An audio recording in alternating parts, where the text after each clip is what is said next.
Thank you. Thank you, Sandra and Walt, for what you're doing here and many of the things you're doing to help the severely ill patients and many of the practitioners.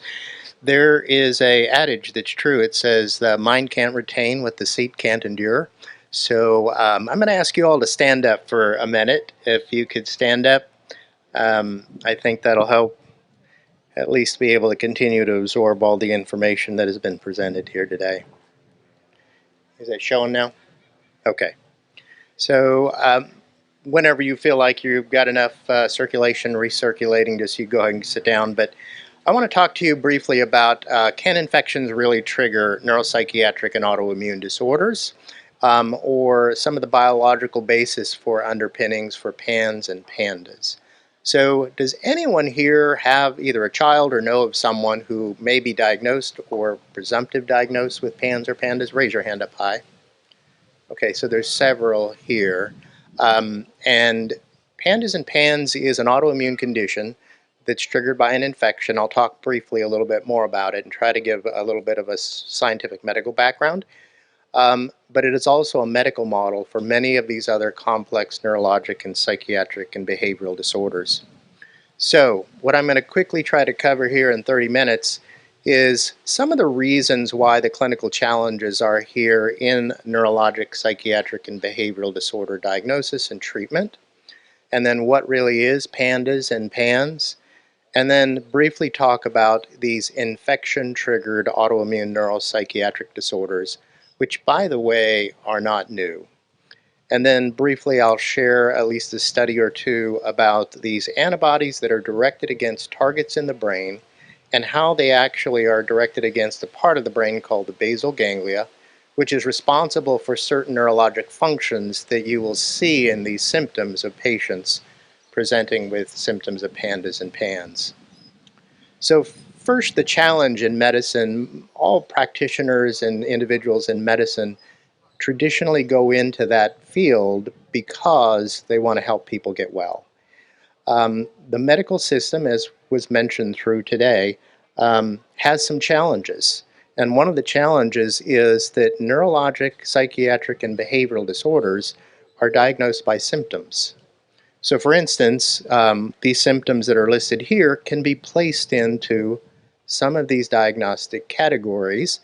So for instance, if an individual has either motor or vocal tics for more than 12 months, by definition, they would be diagnosed with Tourette syndrome.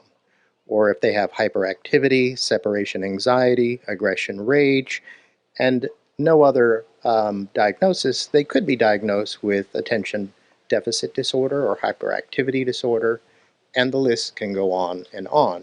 So you see the challenge is this is not based on an underlying cause, but it's based on a collection of symptoms.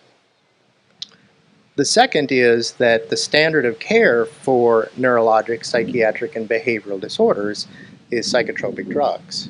So what you can see in this next component here is the utilization of various types of psychotropic medications which have their place in medicine, but when prescribed without understanding what the etiology is, in many cases these patients are not necessarily doing better on them.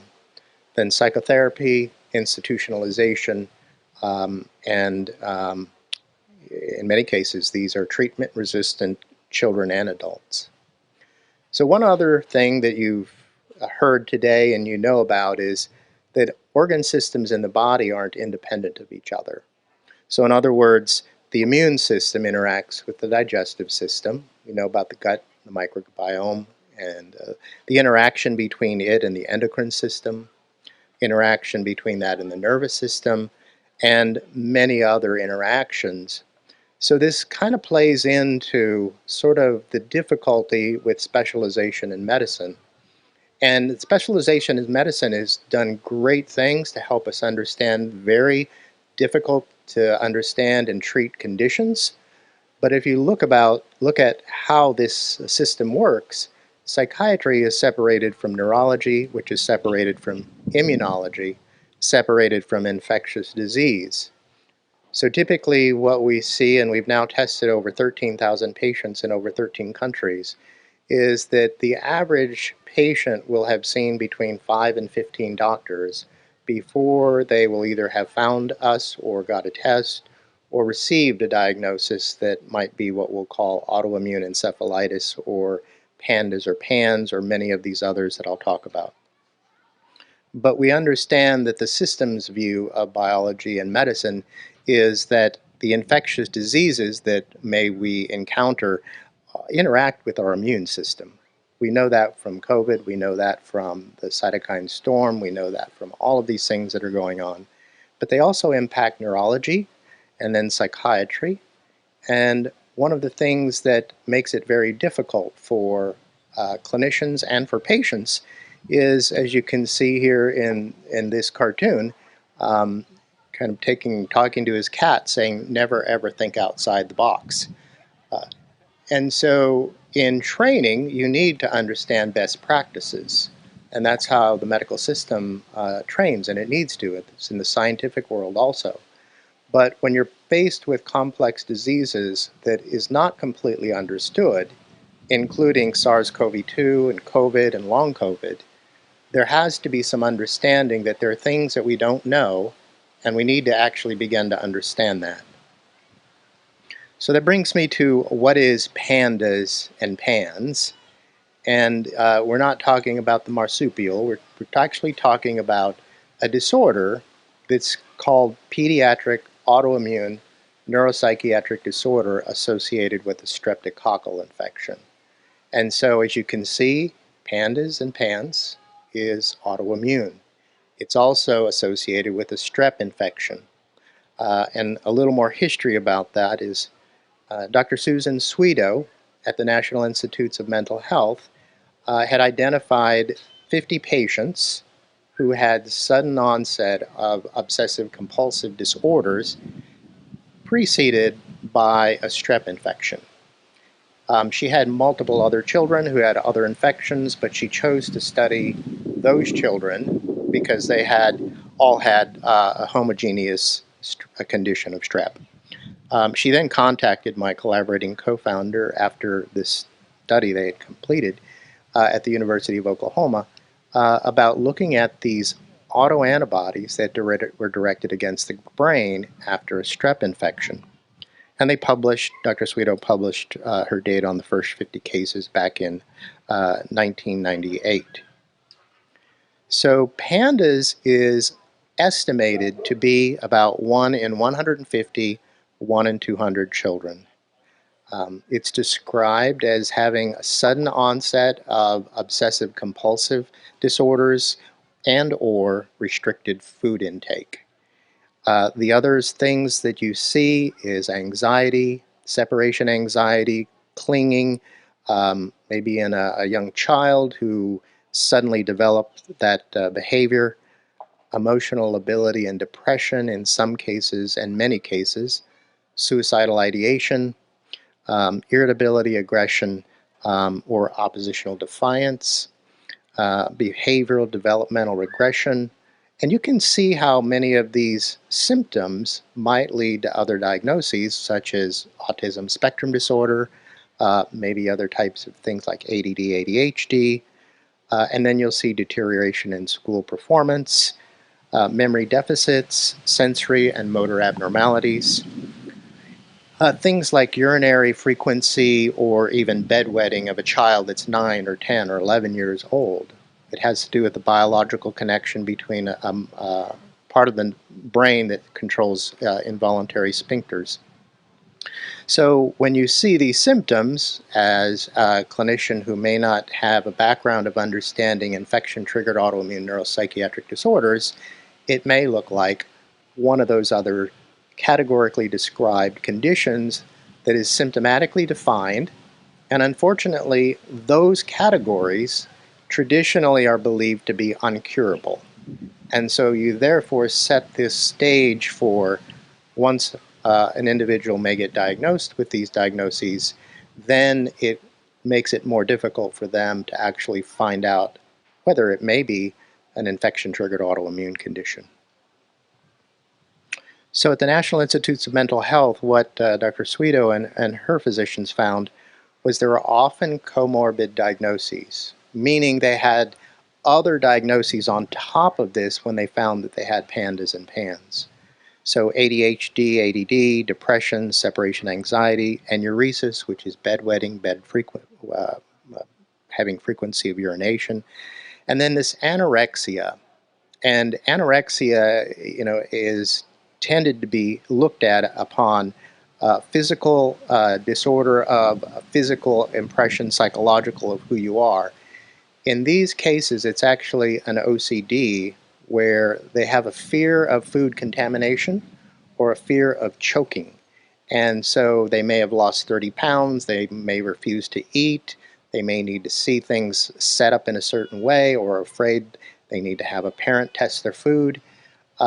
This is not your traditional anorexia, but anorexia is also understood to be something else that's, in this case, is more of a food restrictive disorder. You can see other symptoms, choreiform movements, which is fine piano playing movements of the fingers, tics, motor movements, emotional ability, personality changes, bedtime fears, fidgetiness, separation fears, impulsivity, and distraction. I can relate to some of those, but I don't have pandas and PANS. But the importance is to remember that it turns out to be sudden onset, meaning you have a child who's normal, and then maybe the next day or the next week or over time, they say, this is not my child. A term called dysgraphia, which is the inability to control fine motor movement, which results in school performance. So this is a child before they ended up with the situation, and a child after pandas and PANS. This could be a child who said that Johnny or Sally's not focusing anymore, they're not concentrating, what's wrong with them, and teachers in school may pick this up, but they may not necessarily understand or know that this could be a sign of possibly infection-triggered autoimmune disorder.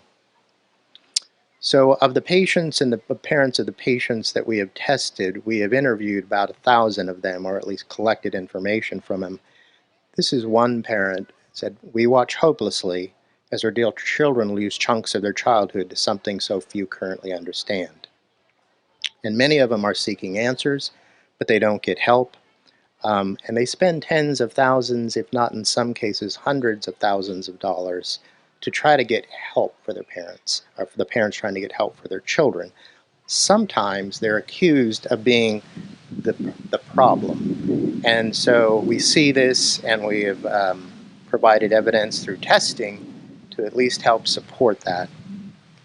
Most resort to coping because they find that they're not getting either the attention or they don't know what the answers are, and the people that they've gone to don't know either.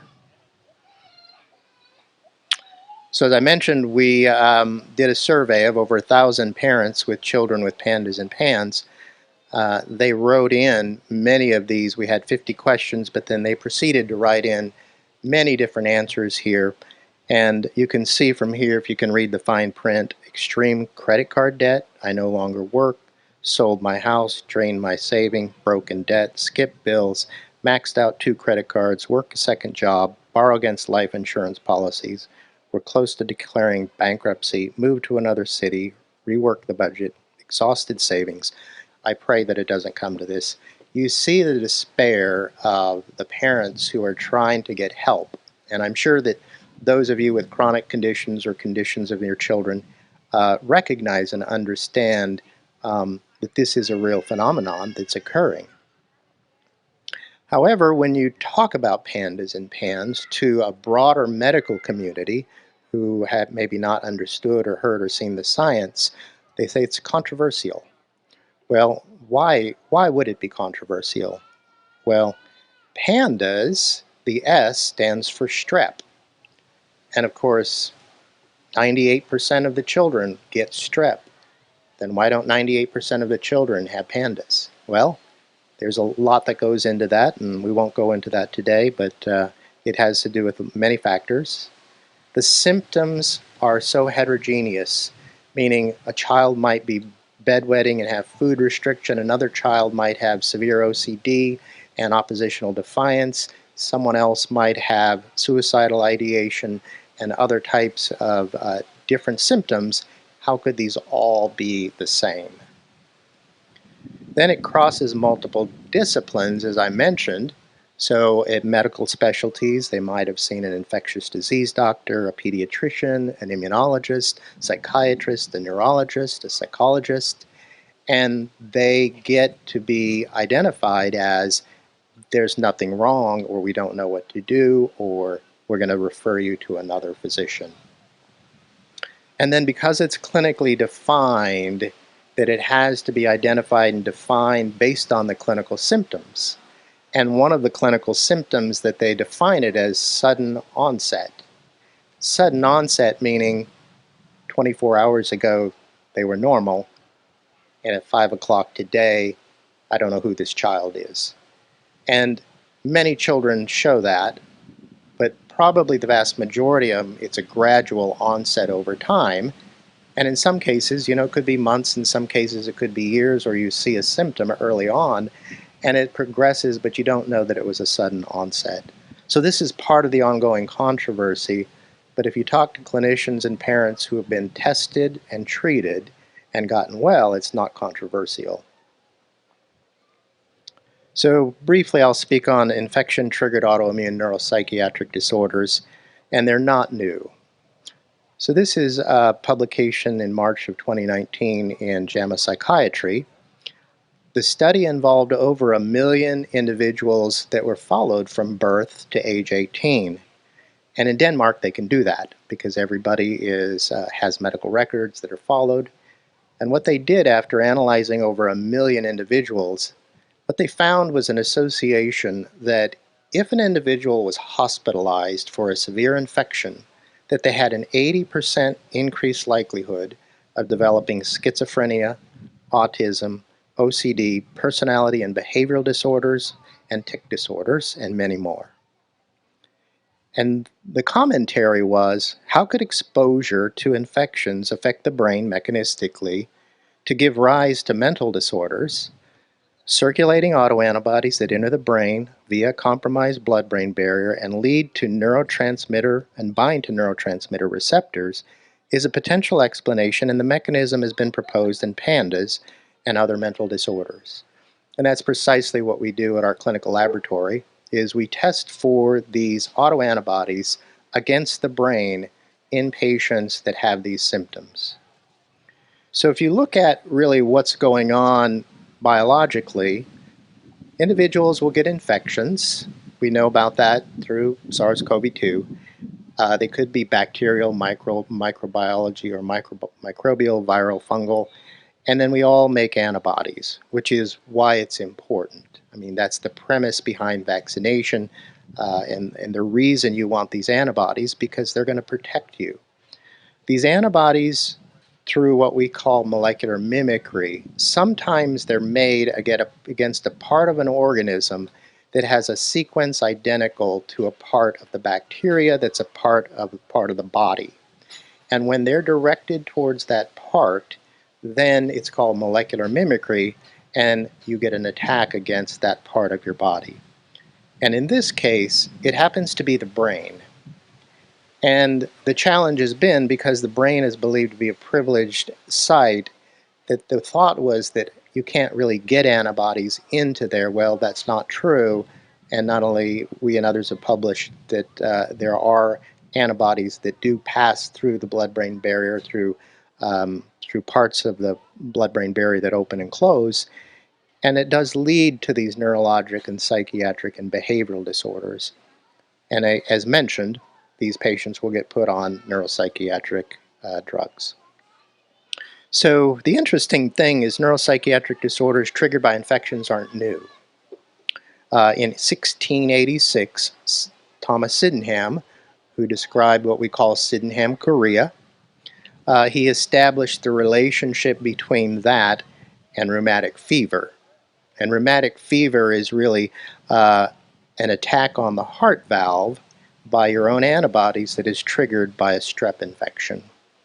And then even in 1894, Sir William Osler described these bizarre and perseverative behaviors in children with chorea minor. and he made the connection between obsessive compulsive disorders and these neurologic conditions and infections.